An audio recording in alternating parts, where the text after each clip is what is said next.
live.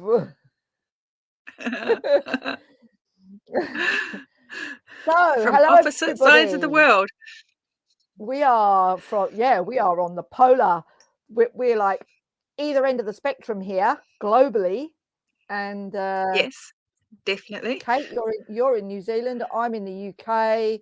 Please, if you join us or when you join us, everybody, if you could just say hello, just so that we know you're there, that would be great. And and of course, if you're watching on playback, then there's no need to do that. But you can also comment afterwards if you like. We'd love that. We just kind of want some interaction, don't we, Kate? That would be nice. So we're not just Yeah. talking into nothingness. Hey, Oh, hi, look, ladies there's from people Halifax, here Nova Scotia, Canada. Hello, everybody. Well from done. Oh, Ireland. Hi, Ireland, Carolyn. Ireland. Oh, wow. They're all your bods, Kate. You're all your bods. I've just got to let one of my dogs in. You've got to talk to him, Kate. Okay, hang on. Look, dogs can't live stream. Come on. Hi, everybody. It's bright and early in my part of the world. Look at you. You're all up in the evening. Scotland, Canada, Essex, Scotland. Good evening from a rainy Avalon. That sounds nice. Good Oh, good wow. morning We've from got. windy New Zealand. And good It's evening 7 o'clock from in the morning. a. Yeah. You're not going to let me forget this, are you, Kate? You're not going to let me It's forget this that because we've got up this early. well, I usually am up this early, but I'm not usually talking and interacting. That's the hard bit. I'm usually very Yeah. quiet Oh, in the morning, God. so I just get up, have a coffee, and then write. Nobody talks to me in the morning, so this is very unusual. So we'll just do the best we can, and if I get my words muddled up, then I'll just drink more coffee. Yeah. I hope you've got plenty of coffee there. Like that. Well, I feel very privileged that you're here with us at this time of the day for you. I feel a bit naughty that I've arranged this. Really, no, hang on. It was your idea as well. You agreed to it. We did it. We got on so well on the podcast. Who listened to the We did. podcast? Everybody, did you all listen to Kate's recent podcast episode? Where she was an absolute star. And that's now. If I remember rightly, Kate, I got up early that day. Do you remember? It was my morning, and it was your evening. So this is Yeah, only fair. Yeah. And yeah, that's what okay, happens when you're yeah. 12 hours apart. There's no other way to organize it. No, and isn't it exciting, really? Because I mean, here we are. We've just had autumn equinox, and you've just had Ostara, haven't you? You just had spring equinox. So, what does Yeah, spring and look it like? really is spring here. Is it? Oh, it's interesting. I was just looking around at our garden because it's the first year that we've been in this house. So it's the first spring, and the cherry tree flowered straight away, and all its blossoms are gone. The apple tree is still covered in blossoms. I'm waiting for the walnut tree to get some leaves on it. The poor thing's still standing there bare and cold. So it's Oh, really nice to see. yeah. And of course, I went for a walk this afternoon with my dogs, and now we had a really sort of warm, like almost like an Indian summer here in the UK, an extended summer. And I mean, even up to last week, we were having temperatures of like early 20s, which is pretty good for the Wow. UK. But It's now, pretty good all year round. yeah, but now in this week, the temperatures have dropped, and apparently they're going to drop even more now. So the leaves are dropping even more now because you've got that cold temperature, and they're just going, yeah, I'm not doing this anymore. Let's get on the floor, guys. So and the colors are just starting to look really gorgeous now. Oh, And I bet. of course, yeah, I love autumn. I love it. Have you got a favorite season, Kate? I think it's probably autumn and spring Mm, because during summer, well, I don't know. I like them all. Every season has its joys to it, I think, and its yeah. energy is all different. And I think when you find if you find yourself going along with it, so in spring you're bursting with energy and restlessness, and it's hard to stay inside. And then in the heat of summer, you become more drowsy, and it's just, then you've got autumn, which reinvigorates you and makes you look at whatever you're doing and thinking, oh, do I need to be doing this over the winter? And then the winter is just time to come inside and be. So yeah, Yeah. and I love seeing the seasons. I've always lived somewhere where you can actually see each season, although we don't get as much snow as we used to. So, No. but you certainly get cold. Are you near the sea? I can see the sea. It's the house we're in right now is on a cliff overlooking the port and the beach. Yeah. And the sea here is this amazing light aqua color. The sky, it looks like it's made of icebergs or something, that kind of really cold green. It's gorgeous. I keep marveling over the Oh. color of it. I've never seen ocean that color before. Oh. Do you know what the colour of the ocean is here on my back doorstep? It's grey. It's the bloody Grey. North Sea, mate. You don't get any more common than the North Sea, or cold, or muddy, or dull and dark. You know, it's And only common because you're used to it. If I was yeah, there, I right. would be going, "Oh wow, this Yeah. is the North Sea. This is look, that country's over there." I'd be amazed. Yeah, but where I am, our beaches are just like, well, they're quite nice. They're sandy, mostly shells, but it's all mud flats. It's all mud flats. So when the tide's out, all you can see is mud. And when the tide's in, because of the mud underfoot, it's just brown. That's the color of the sea. Unless we have a really beautiful day when the sky is like blue, then it kind of stays grey. So, Yeah. but let me tell you now, visiting New Zealand is on my to-do list. I really do want to. I've got a friend out there. Some neighbours of ours moved out there about 12 years ago. I can't even remember where they are now. They're somewhere in New Zealand. But it's a country that I really want to visit. So that is one of the things, you know, that inspires me to. Well, it's not the only thing that inspires me to keep writing, but to make a living from my writing so that I can earn enough to pay for a couple of train tickets. Airplane tickets, definitely Yeah, come here. because I've always been a traveller. I always loved travelling. Before I settled down and got married, I led quite a nomadic life, and so that kind of traveller is still there. We never quite lose it, do we? I don't think. But I think that's because I'm a Sagittarius. What are you, Kate? What's your star sign? I'm a Cancerian. Are you really? And Oh, blimey. yes. Mm. I used to be quite a typical one, but I've just found over the last, I don't know how many years, quite a long time, I left all that kind of moody broodiness behind, if I can say that about a Cancerian. Yeah. Yeah, I don't my have sister's that clinginess Cancerian. or anything anymore.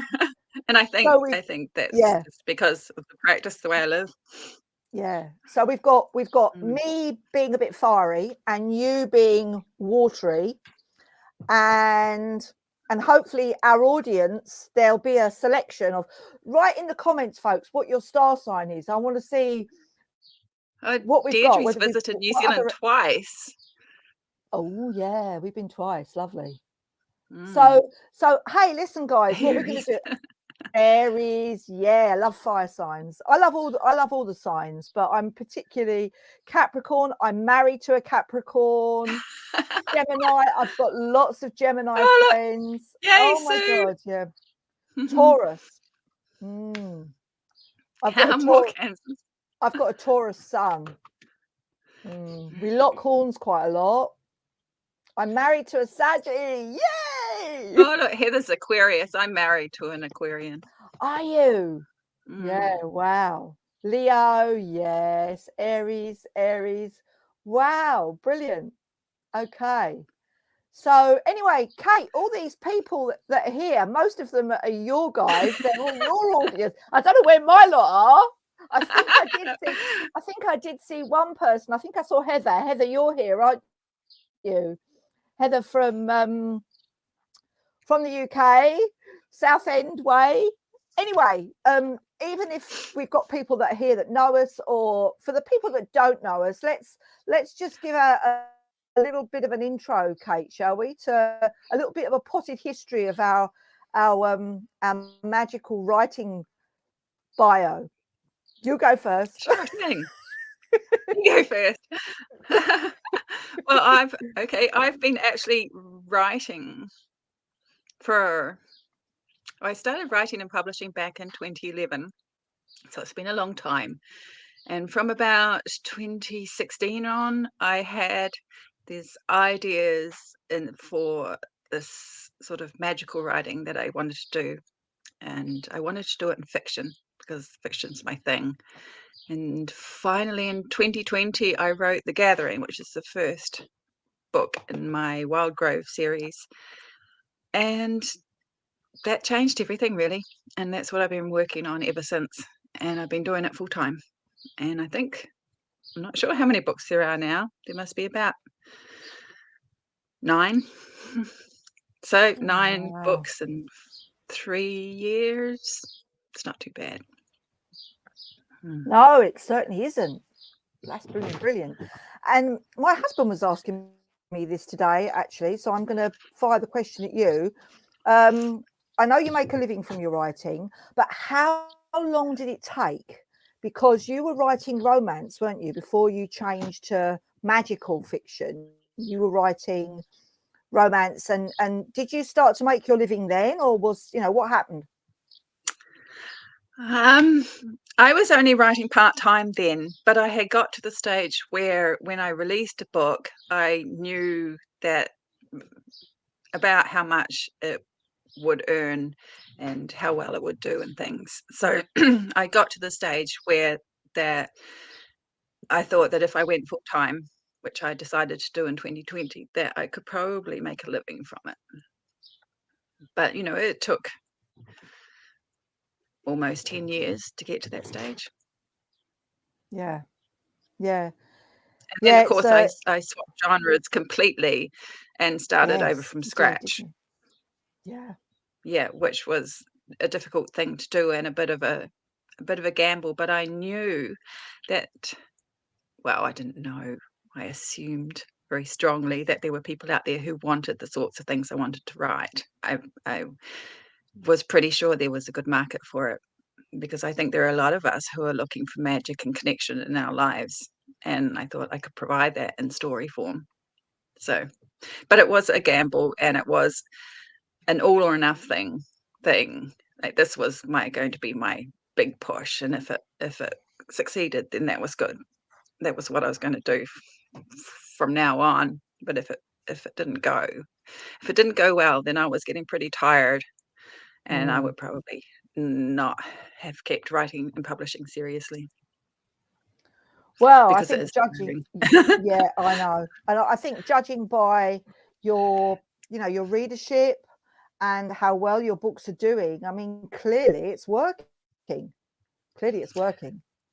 I think the stories They touch love you, something Kate. in Look at these people. comments. They love you. Look, love the Wild Grove series. You captured something Oh, true out good. of the pagan story too. Most are too supernatural, and forget to ground in reality. And I think that's the thing, isn't it? We can all read fantasy. We can all go and watch a Disney film, or and a lot of magical fiction, a lot of fantasy is like that kind of glitzy, sparkly, magical sort of stuff, and I don't buy into that either. My intention with the Just books was don't. to keep them as realistic as They have. possible. Hey, hi, Ouija. Oh, hello baby, hello baby. Yeah, I wanted to write about real magic, what real magic actually looks like when it's lived, what a life walking Yeah. that path looks like. And yeah, I've taken some creative license, of course, because you have to, because it's in a story format, but less than you would probably think. Mm. I've had a lot of amazing experiences over the last years, and they have come out in the book. So a lot of it is very real. Yeah. If you had to look at the book and think about which parts were probably real, you probably get them wrong because actually some of the more extreme things are the ones that I've taken straight out of my experience. Yeah. Yeah, Yeah. I'm planning one day, I think, to do a read along. Um, Once I get perhaps the community group that I'm planning set up, I want to do a read along where we can go through the books together and I can say, yeah, this bit came from this experience and that, and tell them about what it was like at the time and why I drew on that and what happened and things. I just think that would be fun. I don't know if anyone else will be interested. Would anyone else be interested in that? Oh, I'm sure they would. I'm sure they would. And It's a very cat.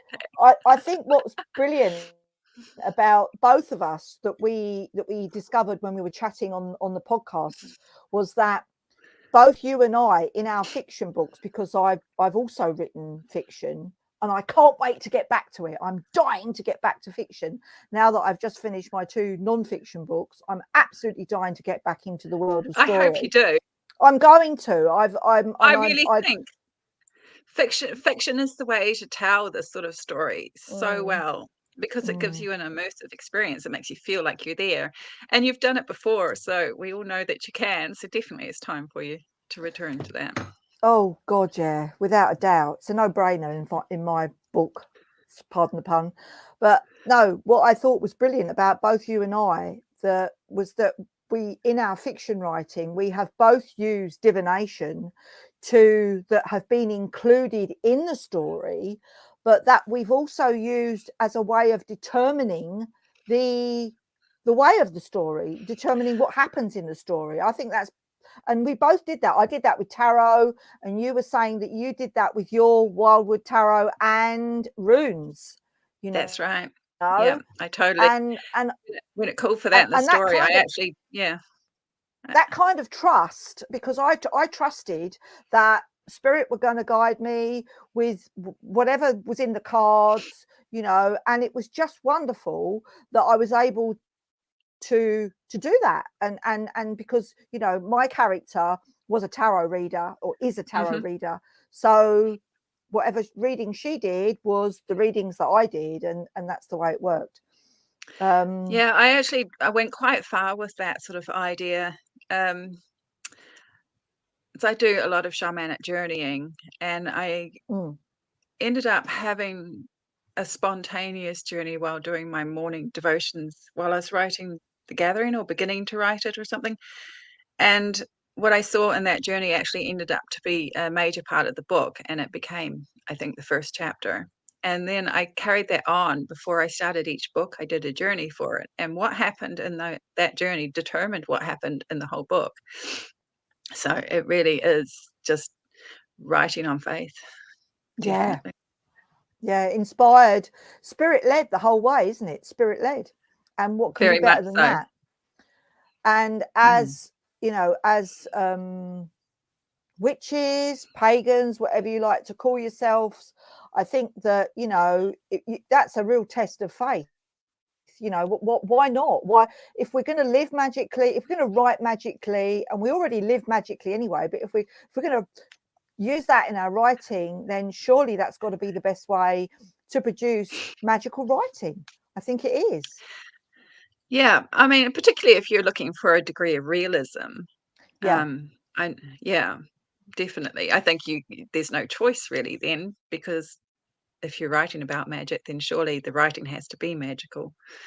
I mean, I've written part of definitely. these books in trances and all sorts of things, which is hilarious, typing while you're not quite there. I think we mentioned that on the podcast. Yeah, we did. Yeah, yeah. Someone says, Catherine, do you have a Wildwood deck, the tarot deck? Is that what you mean, Sue? I do. That's in fact, I only use that deck, the Wildwood Tarot. That's the only tarot deck I use these days because um, the illustrations in it align so closely with my journeying work. And when I found the tarot deck, it was amazing because I looked at the pictures and thought, wow, I feel like I've been to these places. They illustrate the places that I've seen. So Well, that's Marta says we read interesting. non-fiction books to learn, and then it And then feels like your books give an insight on how we feel while learning and practicing. That's what I hoped, and it's amazing that they've got that through. Where can we get the tarot deck, please? Is that John Matthews' deck? Yeah, that's the John Wildwood Matthews' deck. Tarot, Amazon. So you can buy it just about anywhere. Yeah. Yeah, I've got I think they I've got also that sell from their own deck. site. Yeah. Mm. I do plan to make an oracle deck. I don't know who to get to illustrate it at this stage, but I think it's in the singing. Erin starts to think about making an oracle deck herself, so I'm going to make that one. Oh wow, brilliant!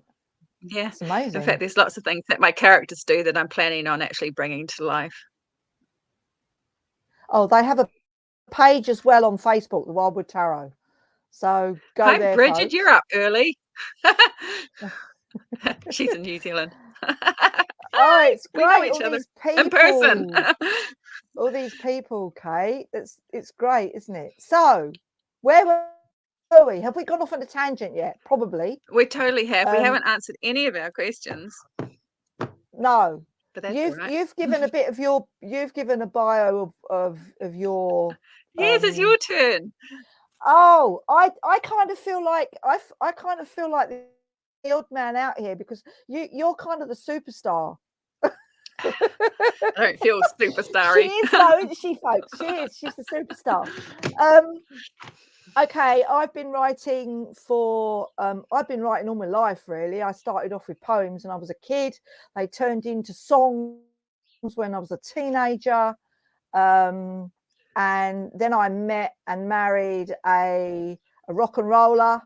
And yeah, we kind of formed a band, and we're now in the band Morrigan's Path, which is a pagan orientated band, because I am devoted to the Morrigan. She is my patron goddess, and I love her. She inspires all my writing. And so basically, really, I'm a songwriter, and a storyteller as well. And I started writing seriously, like you, Kate. I haven't done any. I didn't train at school. You know, I flunked out of school. I didn't even bother taking my bloody O levels. I just left. I couldn't wait to leave. That's another story, but I won't go into that. But so I left and had a whole career with horses. So I used to teach horse riding for years, 30 years, took me all over the world. Then I came and got grounded because I met Ian, my husband, and he kind of brought me back down to earth. And then I did a creative writing course just at a very local college, sort of village college near here. And you know how, like, if you're sitting in a creative writing class and it's the beginning of it, you know, and the teacher goes, right, everybody, you know, introduce yourselves and give us an idea of why you're here. And so everybody goes, oh, you know, most people sort of say, oh, well, I just muck around, and I'm just here because it's a hobby. And then it got to me, and I was like, well, I'm quite ambitious, actually. I want to get published. And you know, I've been just writing odd bits and pieces most of my life, but I've realized that I need some direction. That's why I'm here, and I want to get published. So I knew that I wanted to get published right from the start, but that didn't happen until 2015 when I was published with Moon Books, and they took a bit of a what's the word for it, a ride with me, because they a chance, that's the word. They took a chance with me because mostly Moon Books publish non-fiction, and I was writing fiction. So my first Witchlit book was published with them. I was very grateful for that. I spent a whole year writing on their blog, which was really the editing of the book for me. I had no idea how to edit. I had no idea how to write a story, not a story of, you know, that length. Anyway, I was published with them. It was great. I soon realised being traditionally published wasn't a lot different from what I was hearing from other indie authors. You still got to do your promotions, you still got to market yourself. So I got my rights back off that first book, and I've been self-publishing ever since. And then I wrote the next 2 books in the series. So The Madness and the Magic, but they're totally different to your books, Kate, although they are magical realism, and much of the magic that happens in those books is magic that I've experienced, you know, magic, the rituals and spells, and but it's much more, Minerva is a crazy menopausal witch, and She's it's a all real about hoot. she's mad, and it's about her crazy antics to snare the local guitar Local playing vicar. Yeah, it's quite funny that we both have vicars in our stories. Oh, do you have a vicar? Yeah, I do. Winsome. Oh. She was actually supposed to just, when I was writing the story, I thought she would just be, you know, on one page and that was it. But she's actually turned out to be one of the main characters. So I'm surprised like that all the time. People just turn up on the pages and then they stick around. Stefan, Erin's lover, boyfriend, he was just supposed to be, you know, a paragraph. He was just someone who would come and go, but it turns out not. No. So sometimes I wonder how much in charge of the stuff I am. I'm just going to answer this question. Shirley says, Catherine, would you consider writing a book on all the rune cards you use in your books and also do a printed deck of cards to go with the book? We do. We're planning to do a printed deck of cards. The thing is, it's only like 24 cards, so it'd be a tiny deck. So I'm not sure about that. As for writing a book on the rune cards, I'm not sure that I know enough about runes to write a book on them. I know how to use them, but I don't know anything much about their history and things. So it would be a small book. It would be a super useful book. Maybe I'll do a very small, very useful book. There you go. Yeah, but definitely we're going to do some cards. Valerie's going to redo some of them, some of the early ones when she was just learning how to do it, and we'll see about getting those printed properly. Oh, everyone loves Winsome. Yes, I'm glad she stuck around too. She's amazing. Which of the John Matthews decks do you use? I use the Wildwood Tarot, and I have, just a moment, let me check. Funny you should talk about the John Matthews decks, because I'm at the moment I'm using the John Matthews Camelot deck, Camelot Oracle, and this is the oracle that I'm working with to write Grail Maiden, which is my next series, I think. I hope you're going to let me read that before anyone else. Anyway, apparently I don't. The only John Matthews deck I have is the Wildwood Tarot. Other than that, I've got the Druid Animal deck, Oracle. Oh, I've got that. Which is illustrated by the same guy, Will Worthington. I don't use this in an oracular manner, but I do use it to pick spirit animals for my characters. Nice. And I just received the Druid Plant Oracle deck the other day. And I've barely had time to look through it. It's beautiful. But that's the cards that Teresa used, which we never really got to see because Teresa died in this chapter 3. Okay. But that's what she used, and can I ask you a question, Kate? Yeah. I saw that you put that post out the other day, and it was great to see your lovely face doing a little video. I thought that was brilliant because she's lovely, isn't she, folks? So and I noticed that the card you picked was burdock. Now, as I was looking, because I have to take my phone out with me when I'm walking the dogs, just in case anything happens, you know, whatever.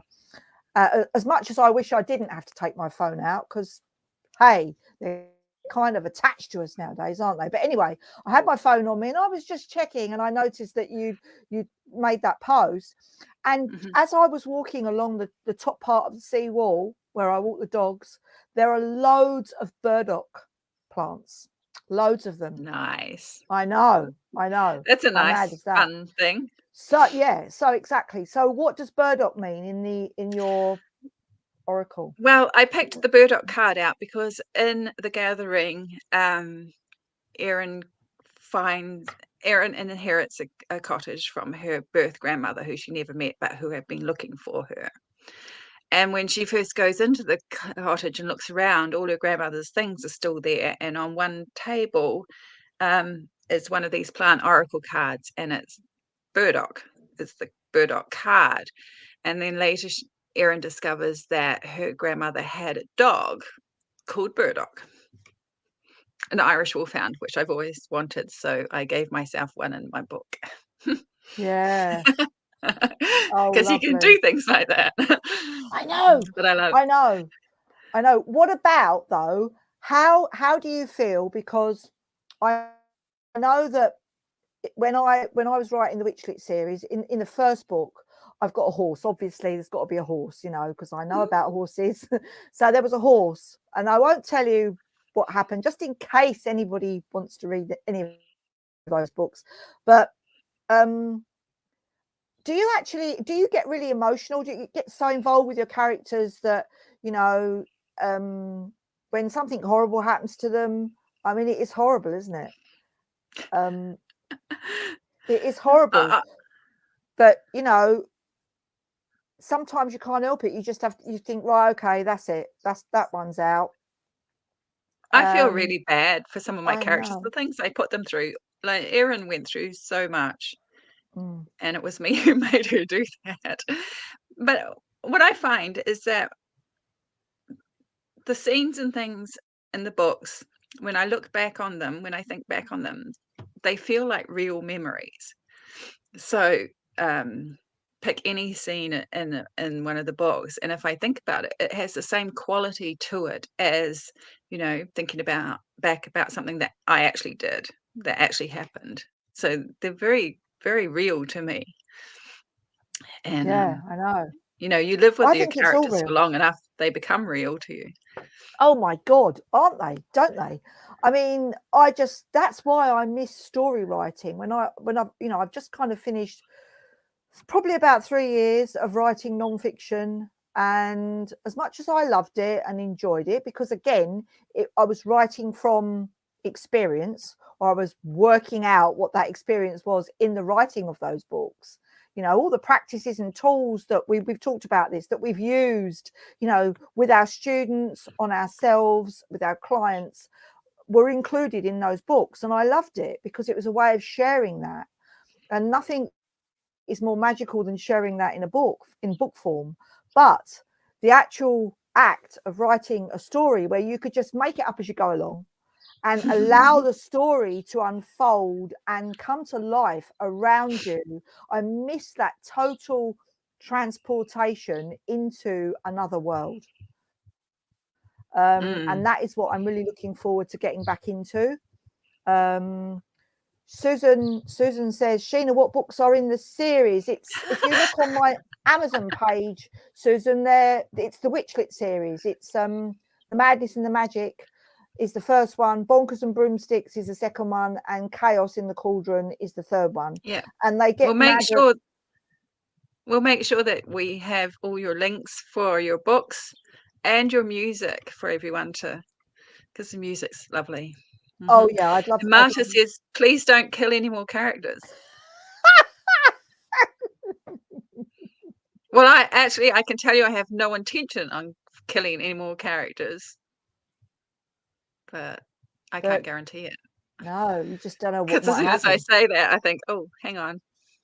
Oh, no, that won't happen for a while. So there we go. You're Mm, fine. mm.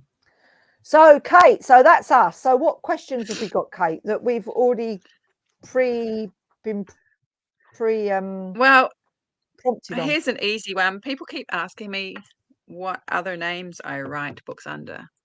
Okay, first of all, I don't write under any other names anymore. I'm full-time writing the Wild Grove books that you all know. So But previous to that, I did write romance for lesbian romance for women who love women. And if anyone is interested in those, I wrote historical romance as Lily Hammond. Ooh. Yep. Ooh. And this is I just received the paperback copy of this book just a few weeks ago, and it's the first time I've ever had one, and it was published back in 2020. And this is the one with the main character who can't speak or write or read. And this is the book that gave me that let me know that I had the technical skills to go and write the Wildgrove books. So that is historical romance. It's Lily Hammond. Hammond is my mother's maiden name, and Lily is my middle name. And so there's quite a few of them. I think there's 6. Kate, what do you mean? What do you mean by technical skills? Well, I wrote that one. Usually, I've been writing in third person, quite close up, so the view through a character from their point of view only. So each scene was through one character's point of view. But in this book, I changed that and I wrote what's called an omniscient point of view. So you're kind of going from, there's a narrator or there's an author voice that goes from one character to another, and so you get to see inside each character's mind. Oh, like one page in their heads. Yeah. And it's tricky to do without it being jarring, like head hopping, I guess people complain about. And hopefully I've done it well enough so that it's not jarring. Oh, brilliant. I need to read that book. And also I did contemporary romance as Anna Mackenzie, and that's this book. Nice covers. Yeah, Valerie does all the covers. And this one is, I like that one. When I wrote this book, it's got quite a lot of magic in it, the sort of magic that I do, and it made me think, well, that's really what I want to be writing. I've never really thought of myself as a romance writer. I was only doing it because, particularly if you're writing in the writing, for lesbians, bisexuals and things, women who love women, romance is the big seller there. But I actually started off writing supernatural suspense stories. But nobody wanted to read those. Okay, so can I ask you another question? I'm asking all the questions here, but I can't help it because I'm interested. Is there any romance in the Wildgrove? Yes, there is. Okay. Erin meets Stefan, and that happens really early in the first book, so we all know about that. And they have been together in past lives, so there's already a bond between them, and it just grows as the books carry on. Oh, lovely. Anna says, Kate, when you're writing deep in the novels, do you feel you yourself are between worlds? Yes, not all the time, but there are certain scenes that I write that definitely, a lot of the rituals and the prayers, that's when I'm kind of not quite there, here, but maybe there. Kirsten says, do you have a real life grove of friends, pagans? No, I don't. I wish I did. It would be really nice to have people in real life that I know, but I've moved around quite a bit, and New Zealand's a very small country, and I've lived in the countryside for the last several years, and it's pretty conservative for the most part there. So, but every now and then Valerie and I toss around this dream we have of creating a space, like a retreat space where people can come and stay, maybe even for a few months at a time, and just get out there and live it.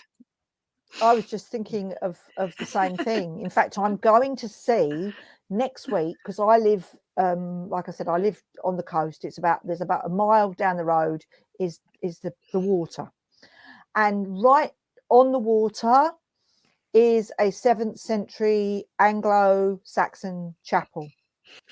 And so that is part of my daily routine. I visit the chapel every day with the dogs, go in there, light a candle, send out my healing thoughts, and my gratitude. Always feel so grateful for my life and just being in this environment. I'd have gone bloody bonkers in lockdown if it hadn't have been for this environment. So like you, Kate, I've always lived in not always lived in the country, but always loved living in the country. Right next to this chapel is a spiritual community. Now they're Christian based, but they say that they are welcome and open to all faiths and none. So I rang them up the other day and I said, hello, I'm just inquiring about, putting on a spiritual retreat. Do you hire, first of all, your centre out for spiritual retreats? Yes, we do. Sometimes, and I'm thinking, right, okay. And so my next thing was that, and so that they then said to me, what kind of retreat are you thinking of? Because I would love to do a retreat on riches for witches, on living a magical life. But it's how we phrase these things, isn't it? So I thought, well, I'm not going to say riches for witches. So I said, well, it's kind of goddess spirituality, really, is the umbrella term, that I'm thinking. I thought I better not say pagan because they'll just, can I smell burning? Can I smell burning? But so he then said, oh, is it in line with our Christian ethos? No. And I thought, oh, here we go. So I said, well, I'm not a Christian, and I knew already that I've got a friend who's a yoga teacher, and she told me that they'd had a yoga retreat there recently. So I said, well, you have had a yoga retreat recently, haven't you? And he said, oh, yes, we have. And they're Buddhists and blah, blah, blah. So anyway, I'm going to see them next week. That's amazing. But I know. Just wiggle and your way in there. It would be amazing because you get use of the chapel. I go in the chapel every day, but just being able to go in there with a group of people, for some form of ritual would be wonderful, would be a dream. But on the other hand, I'm not about to compromise myself. If I can't do what I really want to do, then I'll just go somewhere else. I'll find somewhere else to do it. So I'm looking for a retreat space, folks. If anyone knows of a retreat space anywhere. Well, Valerie and I have vague plans, depending on health and finances, to come over to the UK, maybe in the second half of next year, and do some retreats. Wow. Oh, really? Where? And also go to the US as well for you people in the US, and probably do one here in New Zealand. But at the moment, I'm too busy writing. I know you can't do it all, can you? No, unfortunately. You can't do it all. I'd love to be able to. I know the dream is to be able to do everything, but the dream for me with my stories at the moment is to be able to write a magical trilogy, and in this Arthurian sort of genre that I've started writing in, and to be able to write the soundtrack for it as well. How magical would that be? Oh my goodness, that would be amazing. I know. I know. Someone said Ireland too. I'd love to come to Ireland. I don't know what's going on with the light in my room. I guess because it's getting brighter outside. Oh, is it? What But time? but in the meantime, I'm going to set up an online grove, which will be the Wildwood Grove community group, and my plan is to have all sorts of things going on in there. I'm going to rope you and Sheena to do some workshops and things. I think I mentioned that last time we talked. So Excellent. I'd love to. We'll be able to have a space where we can connect with each other, come to each other for help, for learning, for just, to be with like-minded people.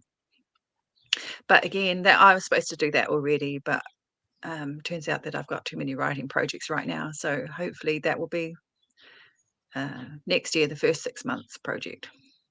Mm. I keep saying these things and then I have to put them off because other things happen. Oh, but that's another that's what I'm working for. synchronicity. That's another synchronicity between you and I, is that we're both thinking retreats, you know. So hey, maybe we'll end up doing one together. How magical would that be? That would be terrific, because that would be Wouldn't it? much less daunting than doing it on my own. I've never done anything like whole retreats and things.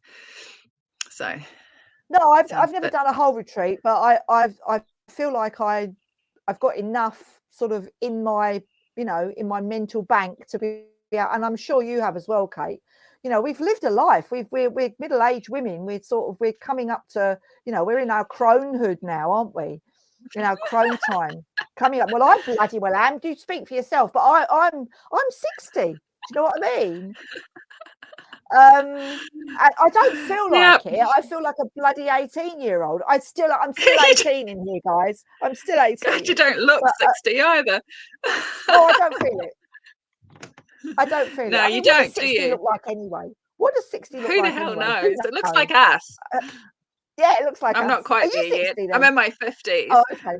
So it looks like us. Okay. And Catherine says, will the TV series be also shown in US and Canada? I imagine that it will be streamed on some platform that you'll be able to find access to at some stage. That's Yeah, how are you getting on that's with what the I'm screenplay? imagining. Well, I'm learning as I'm going, because I've never written screenplays before. And I bought this Yeah. great formatting program called Final Draft, which does all the formatting for me. So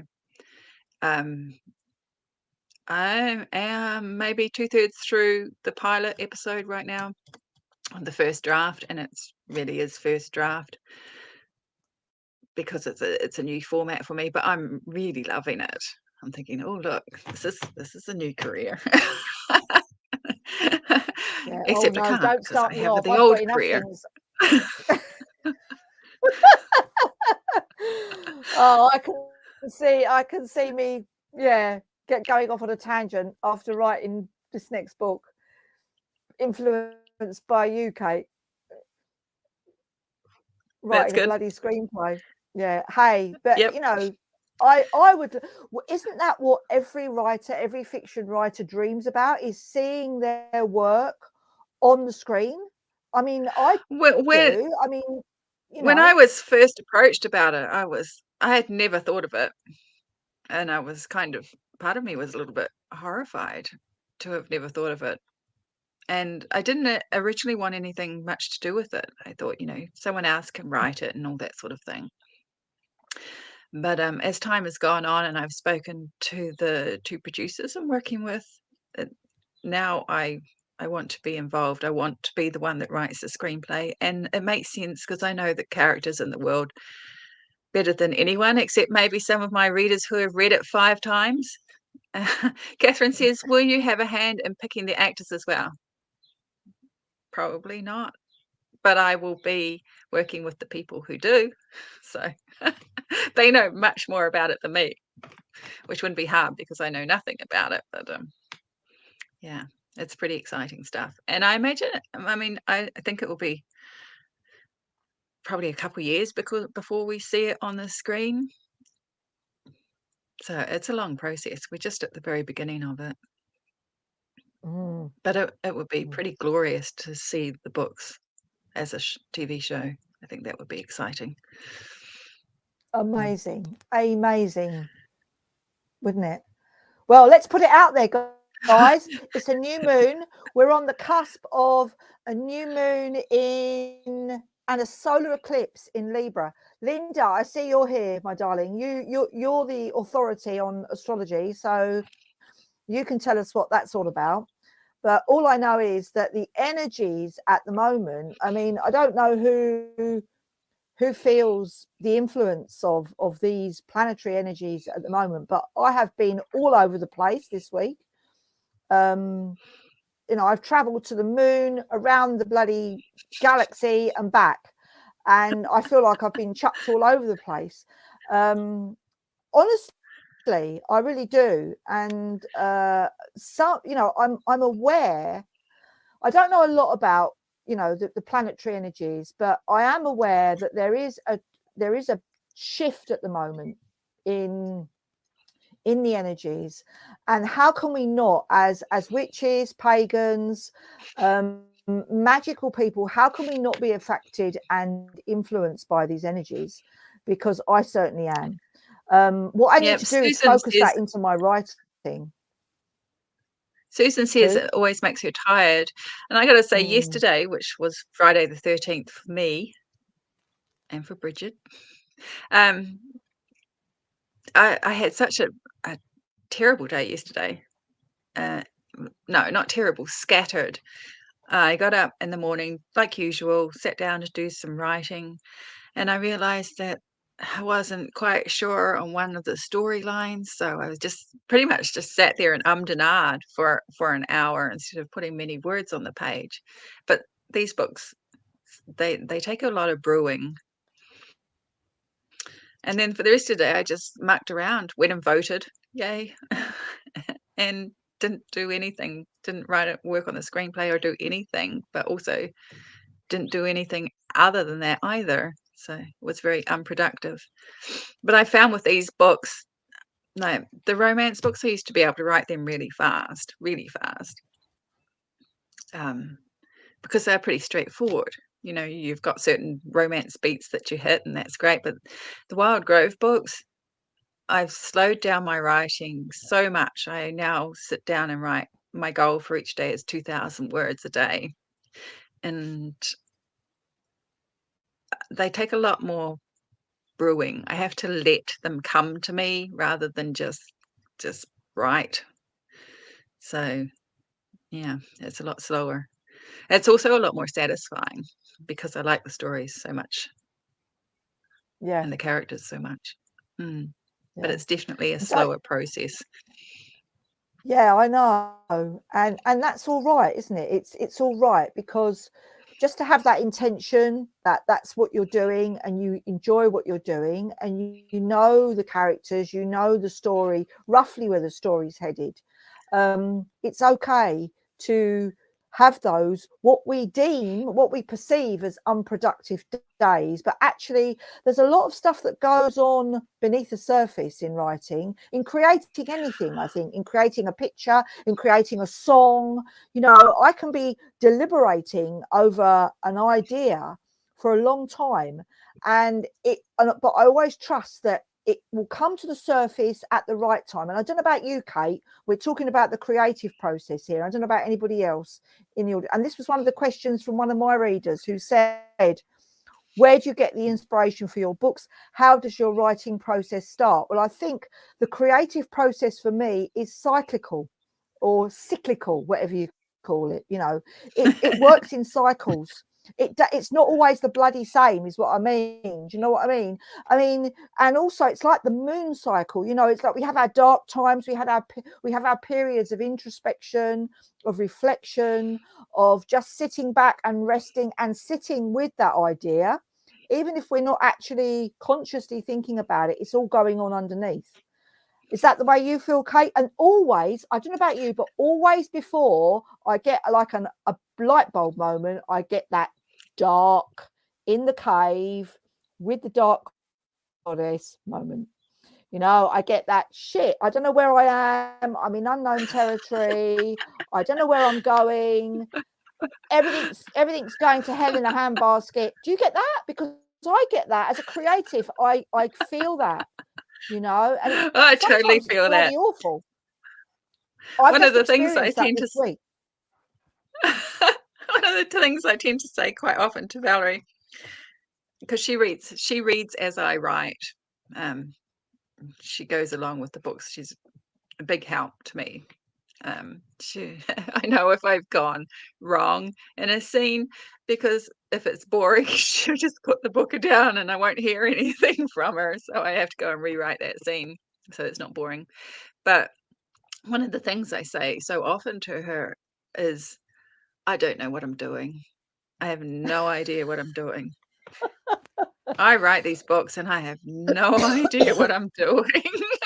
I write it because I know how to write. I know how a story works. So I have that faith in myself that I can pull it off, which then that knowledge is only the result of doing this for as long as I have been.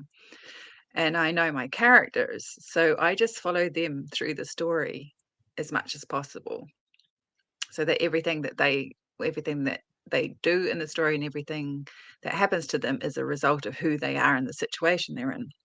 But other than that, I don't know what I'm doing. I just do it. And Yeah. also, I think one of the important things, not just for writing, but for any creative endeavor, is to set aside time for it and to be there, even if nothing turns up, even if inspiration doesn't really come to you that day. Just keep showing up.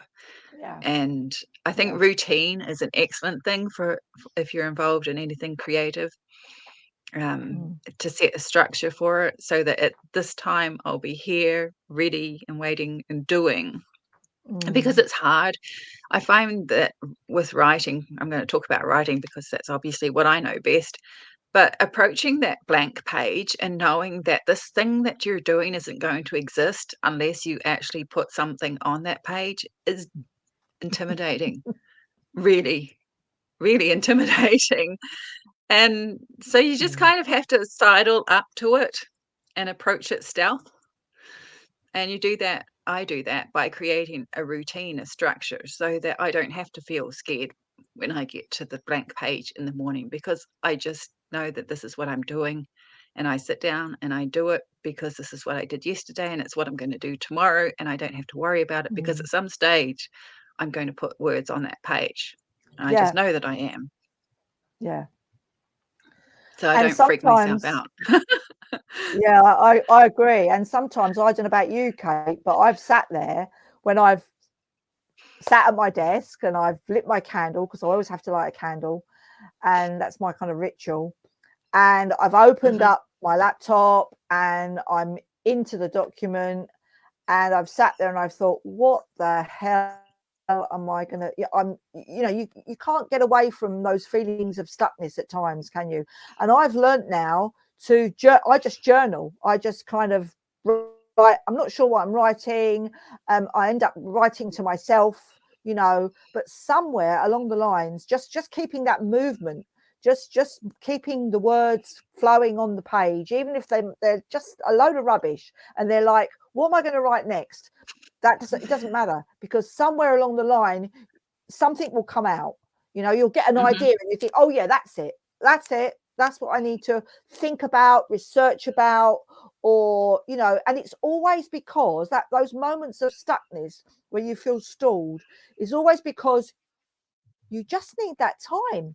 You just need that time to percolate the idea, and once that idea is out and you then know, then it's kind of, you're in the flow then, aren't you, for like the next maybe 21 days, and then for the next dark moon you're off the planet again in a cave. Yeah, exactly.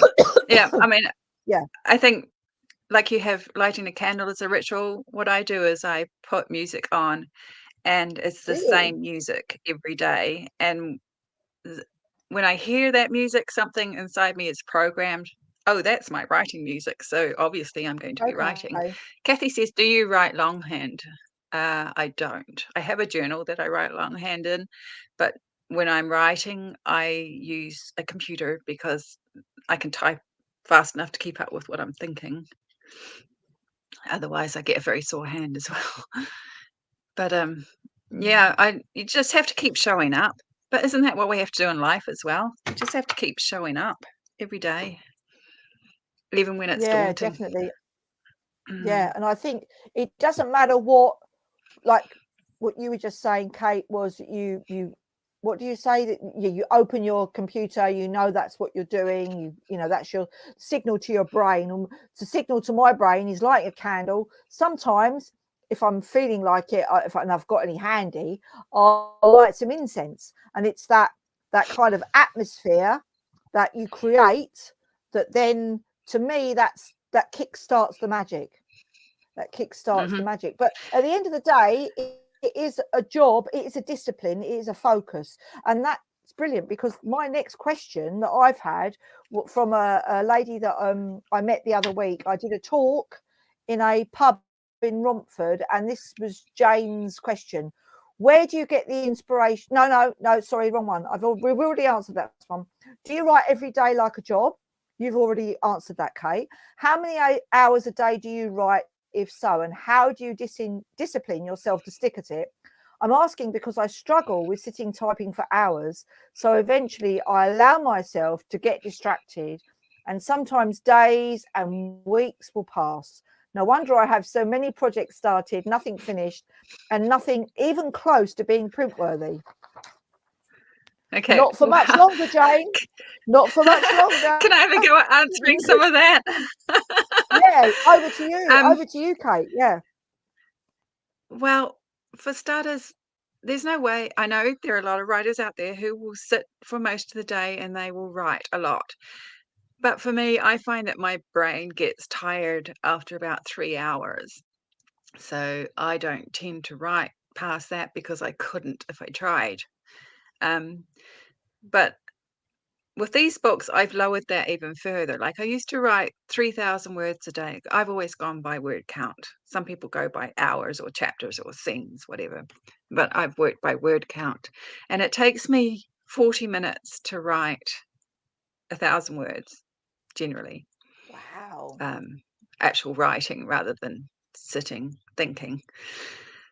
And so, but I've put my word count down for these books to 2,000 words because I find that I need the time overnight for things to percolate and become clearer and come to me. And it's just a bigger project. These are much deeper books. There's a lot more meaning in them than, writing a simple, well, no story is really simple, but writing something like perhaps a romance or something like that. So I need to give them time, and I need to write less in a day, and I need to be more flexible for them. But you gotta have discipline. And that sounds like a harsh word, but all it means is coming to your desk at probably best of all at the same time every day and saying, this is my writing time. And even if you sit there and only write a few notes to yourself for those 2 hours, put a time limit on it, put a word count limit on it, and you don't leave until you've met that word count, or, unless you get to the stage where you know that most of the time that's what you're going to be able to meet. And then you can start going, well, it's not working today, I'll come back tomorrow. But put time limits on it, definitely. Put time into it. So, carve out the time. This is my writing time, and keep coming back to that. And little tricks like lighting a candle, doing the ritual actually really helps. Lighting a candle, putting the same music on. You got to trick yourself, really. You got to put yourself into a different state of mind to write, and things like that will do it. So that it's outside of normal life, outside of your normal day. It's writing time. When you sit down there, when that candle's lit, when that music's playing, that's what you're doing. And you just train yourself to it. It's like anything, really. I guess you just train yourself into it. Yeah, and you also have to tune out the distractions as well, don't you? Because it's like when you're like I say in the Witch Wavelength books about creating a spiritual practice. You have to allocate time, you have to tune out distractions, and and that is so difficult in this day and age. I mean, we're all attached to our digital devices, whether they be a phone, a tablet, a bloody computer, whatever it is. We're all attached on some level, aren't we, guys? We are. It's I'm as guilty as that as the next person. But when I open up my laptop, I mustn't go to my inbox. I must not go to my inbox. I must just open up my manuscript. And if you can try, like as Kate says, if you can train yourself just to do the one thing, whatever you're there for, if it's to write, if it's to paint, if it's to create, whatever it is, you're there to do that job. and be so devoted and committed to that task that you can just tune out the distractions of the outside world. And I find for me, and I think Kate's the same, it has to be early morning. It has to be before the world wakes up. Do you find that, Kate? That's my preference. I know for other people, it's late at night or whatever time suits you. Just find it and do it. Valentina says, what music do you listen to while writing? Well, I actually have a Wild Grove playlist, which I shared on my blog a while ago, but currently my blog is in maintenance as I'm moving it. So what I'll do is I will link to the YouTube playlist on Facebook after this so that you can find it. It's about 120 songs or something. Valerie made it for me back in 2020, and I just listened to it on repeat. And that's my writing music. So I'll share that link for you. Oh yeah, I'd like to. We've been talking for an hour. I know. And we haven't even got to most of the questions. And there will be saying before we came on air, oh no, we're going to keep it to 3/4 of an hour tops. We're going to cut it. That's what happens when you're having fun. I know. But wouldn't it be wonderful if we can? Yeah, I mean, we're going to be doing this regularly, aren't we, Kate? So it's not as if we've got to get it all in tonight. We don't have to get it all in tonight. We're going to be carrying on, everybody, in a couple of weeks' time. Now, Kate, although we haven't arranged this, we haven't even talked about it, but when is our next show date? You said the 20-something on your email. I don't remember. Yep, that sounds good to me. Which is a Thursday, but it's roughly 2 weeks' time. We're going to be doing it every other week, everybody. Okay, so I've got an event on the Saturday, Kate, on the 28th, so I'd prefer it not to be the Friday beforehand. So if we could do it on the 26th, that would be brilliant. Well, for me, it's probably easy because I don't usually have outside appointments at 7 a.m, so we should be good. No. Aren't you the lucky one? Aren't you the lucky one? Okay. And yeah, so I mean, well, I added our website links to the show descriptions. So if anybody wants to go on from my audience or from Kate's audience, sign up to our newsletters, please do. It'd be lovely to have you on my mailing list and my Treehouse Magic newsletter. I try and send out every couple of weeks or once a month at least. I have a feeling it'll probably be more regular now that we're doing, I'm doing more things. And then, of course, Kate's list is Kate's newsletter is the Wild Grove newsletter. And it's a beautiful newsletter, as most of you will know. It's, Valerie does all the artwork, does she, Kate? Most of it, yeah. It's gorgeous. It's gorgeous. And it's got a lovely feel to it. And yeah, I know. I need to have somebody like that. Ian's not good at things. We could do music, but we can't. I need an artist, really. But your rune cards and your calendar. Are you still doing your calendar? No, we stopped doing that because we couldn't find a good template for Valerie to, add her stuff to. I might, since we've got another new year coming up soon, I might have a look for another one, and maybe she can do that too. Although she's not been well lately, so we'll have to see how we go with that. But she's done a stock of rune cards, so we've got another few to go. But yeah. Oh well, sending healing to Valerie. Yes, please do. She's been unwell for off and on for almost a year now, or for most of this year, and we've had trouble accessing healthcare, which is a problem here. It's free, but there's not always doctors around when you need them. Yeah. No. So okay. And well, healing going out from all directions to Valerie, and knowing that she will receive it. And if anybody has got any suggestions or questions for our next live, then please either drop Kate a line or myself a line, and we will do our best to try and get a little bit more structure next time. But hey, this is how it happens, guys. We just let the magic happen. I hope that it's been useful for you, and I've thoroughly enjoyed myself. So I have. that's a yes from me. Yeah, I know you Yep. have, Kate. And I've really enjoyed watching your cat. I've really enjoyed watching your cat in the background coming in, climbing up on your by the light, and then climbing down and going out of the door and then coming back in again. She's been doing her own little show in the background. This is It's been brilliant. this is her busy time of the day. She's asleep for the rest of the day, but at this hour she's in and out, up and down, all about. Yeah, yeah, So you that's got great. a cat show as well. You got a twofer, you Yeah, got me and the cat. okay. So what does your day hold now, Kate? Is it a day off, or are you writing today, Um, or have you written already? Saturday Saturday is usually my day off. Okay. It's the one day off I take a week. But since I waffled through yesterday and achieved nothing, I'm going to at least work on the screenplay this afternoon.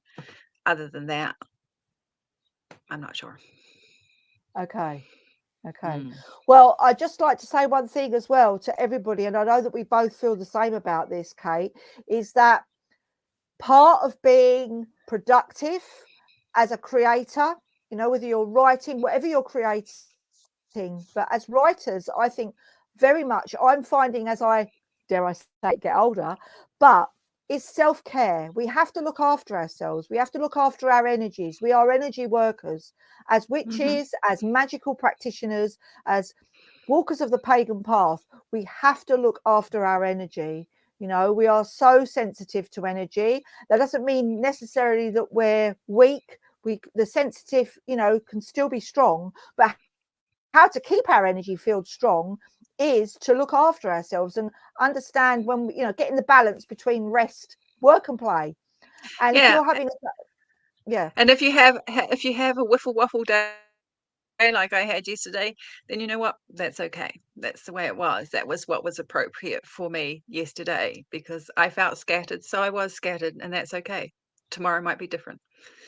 yeah, So you really do just have to. You can't be so strict with yourself that you beat yourself up if things don't go according to plan because things are not going to go according to plan every day. no. That's what. No. So No, we have to have the ability to adapt and adjust to the energy that's around us, and ground, and always stay grounded. I say to my friends, my family, my clients, my readers, keep your feet on the ground. Keep your feet on the ground, because we need to be connected to the earth. Otherwise, if we're not connected to the earth, if we're not centered in our energy, and you've written a lovely little book on that, haven't you, Kate? Yeah. yep, I have Then ground and center foundational yeah, progress process. yeah, we Yep. have to keep rooted, Shirley. You're right. Rooted is a brilliant, no, Ali, yes, rooted. That is perfect wording, perfect word. We have to stay connected to the earth, because if we're not, then we're off the planet somewhere. We're roaming around in space like we are at the moment with our background. Do you like the background? I've spent quite a while on Canva trying to get that background for I us. think it looks marvelous.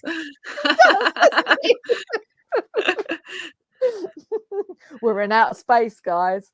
Anyway, That's right. we're gonna log off now, folks, and thank you so much for joining us.